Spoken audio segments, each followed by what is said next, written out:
Alam ko karamihan sa inyo, unang pagkakataon pa lang to para marinig ang mga panayam ko. Pero itong unang mensahe na marinig niyo sa akin na ang mundong ito ay puno ng matutuming bagay, okay? So, yung mga type ng kinks ninyo, yung mga trip niyo yung mga kung ano-ano sa internet, psyops yan ng alien life form na lumalaganap ngayon sa bansa. Nagsimula ako, unang araw pa lang, hinahanap ko lang yung anime na nagpapatakbo sa isip ko. Pero sa mga nakaraang taon, bigla ako binulabog ng alien na to para ipamukha sa akin na kaya niyang kunin sa akin ang lahat. Lalo na nga ang waifu ko. Lalo na nga ang mga moralidad ng mga tao na sinusubukan kong iligtas gamit ang otakuismo. Ano ba ang konteksto na sinasabi ko? Ngayon nakaraang taon, may alien na akong naging ka-tag team partner. At pinakita niya sa mundo kung gaano siyang kadumi.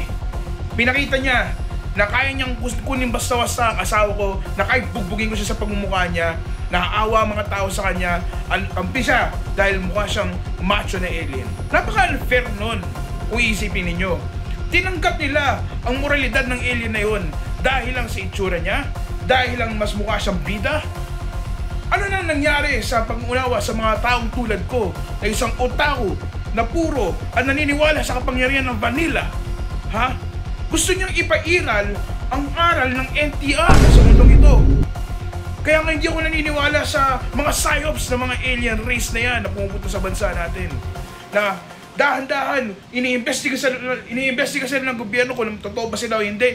Nakikita nyo na sa mga nakaraang content ko dito. Nakikita nyo na sa mga naging match ko sa isang alien na yon na dinudumi niya ang utak ninyo. Nakala nyo pagkakaibigan lang ang pinapairal niya, pero underneath lahat ng ginagawa niya, pinapakalat niya ang aral ng immoralidad na NTR. Kaya kung ako sa inyo, hindi ako maniniwala sa mga alien na yan. Nani at tendayo. Kung ako sa inyo, hindi ako maniniwala sa NTR na yan. Na ngayon, pag tinignan nyo sa Japan, yun yung number 1 ng genre nila. Hindi ko maintindihan. Nani at tendayo.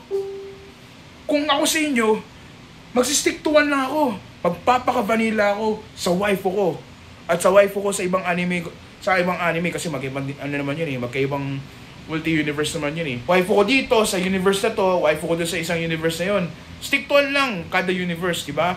Ano ang gagawa ng NTR na yan, Immoral yan! Kaya kung sa inyo, magiging puro lang ako sa pag-ibig mula sa The Anime World.